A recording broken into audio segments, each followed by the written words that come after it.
அன்னை தமிழ் கதைகள் சேனலுக்கு உங்களை அன்புடன் வரவேற்கிறோம்.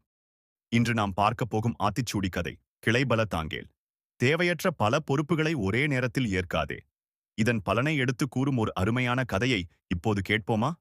அனைவருக்கும் வணக்கம். நான் உங்கள் கதை சொல்லும் நாயகன் ஜீவா முகேஷ். சூரியபுரம் என்னும் சிறிய கிராமத்தில் குமரேசன் என்ற இளைஞன் வாழ்ந்தான். அவன் நல்ல உள்ளம் கொண்டவன். ஒரு நாள் அவன் ஒரே நேரத்தில் பல வேலைகளை ஏற்றுக்கொண்டான்.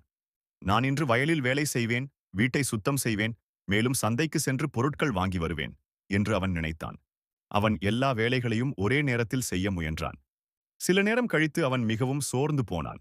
அதனால் எந்த வேலையையும் முழுமையாக முடிக்க முடியவில்லை. அப்போது அருகில் இருந்த ஒரு முதியவர் சொன்னார், "மகனே, ஒரே நேரத்தில் பல பொறுப்புகளை ஏற்காதே. உன் திறமைக்கு ஏற்ப ஒரு வேலையை முதலில் முடித்து பிறகு மற்ற வேலையை செய்." குமரேசன் அந்த அறிவுரையை கேட்டான். அடுத்த நாள் அவன் ஒரு வேலையை முழுமையாக முடித்த பிறகே அடுத்த வேலையை செய்யத் தொடங்கினான். அந்த வேலைகள் அனைத்தும் சிறப்பாக முடிந்தன. அப்போது குமரேசன் நேற்று செய்த தனது தவறை உணர்ந்து ஒரு வேலையை முழுமையாக முடித்த பிறகே அடுத்த வேலையை செய்ய வேண்டும் என்பதை புரிந்து கொண்டான்.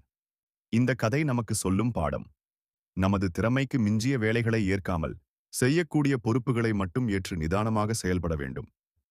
அடுத்த முறை இன்னொரு ஆச்சரியமான கதையுடன் மீண்டும் சந்திப்போம். நன்றி, வணக்கம்.